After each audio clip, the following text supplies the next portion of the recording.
Imagine waking up and finding gravity on Earth only half as strong. The obvious first thought, great, I weigh half as much. I could jump higher and carry twice as much.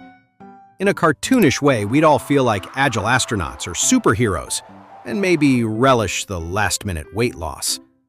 But the naive answer fails to capture the wrenching physical changes. In reality, everything that depends on weight and pressure changes too. Suddenly, having gravity doesn't just make us float. It dramatically transforms the atmosphere, our biology, engineering limits, and even satellites.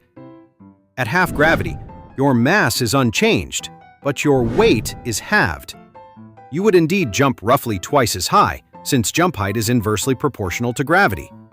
You could jog faster with no heavy backpack and feel almost weightless, but inertia is unchanged, so moving a heavy object sideways still requires the same force.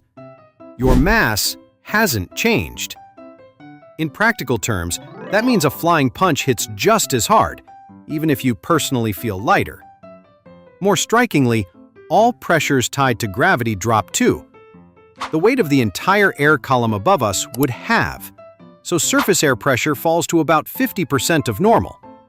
At sea level, it would feel like the barometer suddenly read around 7.8 psi, about 0.53 atmospheres, roughly the pressure atop a 15,000-foot mountain. In other words, the whole world would feel like living at high altitude. Oxygen's partial pressure would halve as well, because oxygen is still about 21% of the mix. This is exactly what happens near 5,000 meters elevation. Ambient oxygen pressure is about half of sea level. People would start to become hypoxic, even healthy ones would struggle to breathe, and anyone with respiratory problems could quickly pass out.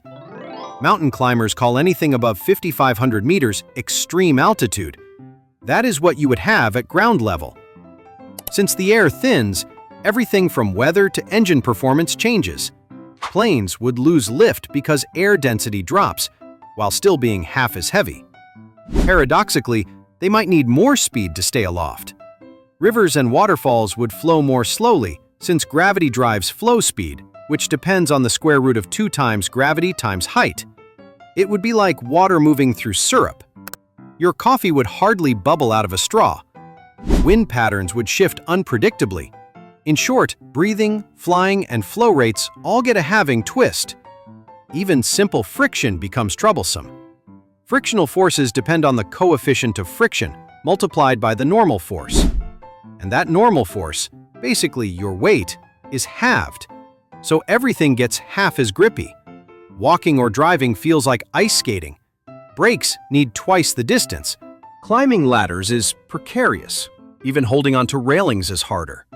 In effect, the ground turns into a slippery slope. Everyday tasks become treacherous. Think of standing in a bathtub with soapy feet, except it's like that everywhere. Let's step back to core principles. First, Newton's laws tell us that force equals mass times acceleration. That means your inertia, your resistance to changes in motion, is unaffected by gravity. Momentum and motion must be handled the same as before. But your weight, which equals mass times gravity, is halved. This duality means you feel light, but objects are just as hard to move. For instance, you could jump off a roof safely in half gravity, but if you then try to punch the wall in midair, that wall, having the same mass, doesn't suddenly become easier to move. You will still need the same push. In other words, half gravity makes you feel lighter, but it doesn't remove your lead-filled mass. Next, atmospheric hydrostatics. Pressure at a given depth is the weight of the air above. Having gravity immediately halves that weight. So, by hydrostatic equilibrium, the pressure at every level scales down. More formally, the scale height of the atmosphere is equal to the gas constant times temperature divided by molar mass times gravity. That means the atmospheric scale height doubles when gravity halves. The air column puffs outward, roughly doubling in vertical extent, but becomes much thinner at the surface. Analogously, it's as if the planet bloats with light gas. At sea level, we are suddenly under only half an atmosphere of pressure, like being on a high mountain. We can use a couple of analogies: peanut butter towers and traffic jams. Consider a super tall tower of peanut butter. Completely impractical, of course. Even peanut butter can stand up a little, but make it extremely tall and the bottom gets squished. It pancakes under its own weight. Buildings work the same way. Every extra floor adds weight that stresses the floors below. With half gravity, the stress of each floor is halved, so in theory, the maximum possible height of a building for a given material would roughly double. Peanut butter tower analogy shows that, at some point, the bottom material fails from compression. Having gravity pushes that failure height further up. But of course, we can't instantly build mile-high skyscrapers in one day.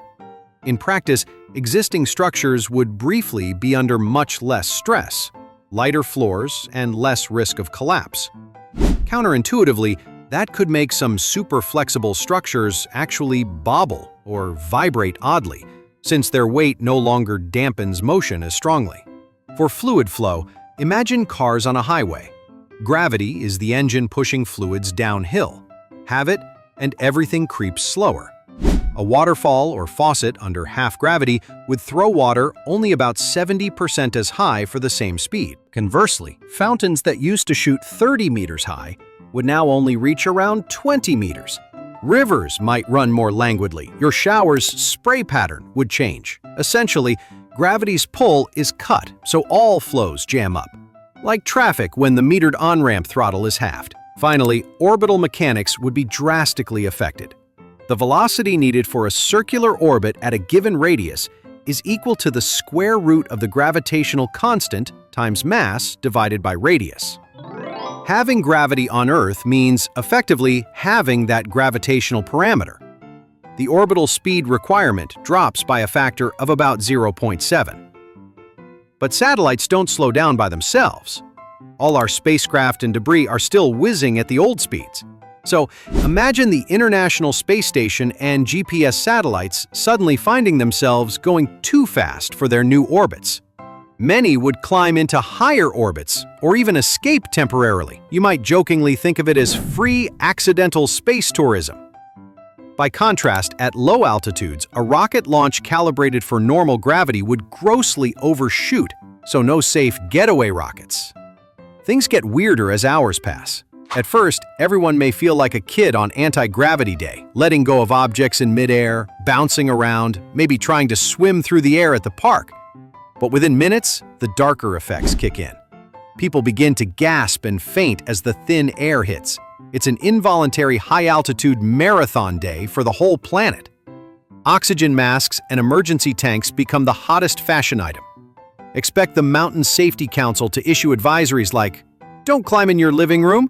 Commuters notice cars sliding around like on black ice because normal frictional grip is halved. Mall security taps on their radios and says, "We have people falling in the parking lot. Repeat, the parking lot is now a slip and slide." By contrast, gymnasts rejoice until they faceplant. Bridges and tall buildings feel lighter, but cranes and elevators lose their load. Humorously, elevator cable tension is halved. Maybe we'd get fines for coasting between floors. Rattling toilets just feel weird. The water tank trickles up more slowly to the next floor. Buildings shake not due to weight, but because gusts can sway them more freely now that gravity no longer pins them down. Municipalities might consider outlawing pogo sticks just to keep things civil. Paraglider pilots call this the dawn of easy flight. A gust that normally lifts a leaf now lifts an old sofa. Planes, however, face a conundrum. They're half as heavy, but they also get only half the lift thanks to thinner air. Low-fuel jets might stall more easily and nosedive, then drift slowly down like controlled gliders. Birds take longer to flap and may panic, especially large ones. Geese may vacate their nests entirely. Seas would expand slightly as water becomes lighter, though technically water is incompressible. Coastal areas might see a minor bulge or drop in sea level. The physics is tricky. Even so, for one day, we might see smaller high tides, since the moon's pull is more effective on a puffed-up atmosphere and ocean. Streams slow to a molasses pace. Waterfalls look like gooey nacho cheese. By midday, the result is a comic, tragic scene. People casually soar a few meters off benches, excited, hooray, then immediately bonk back down awkwardly, annoyed, ouch, and wonder why the weather app suddenly says Everest-like conditions. News reports chatter about the half-gravity phenomenon as if it were just another 24-hour weirdness.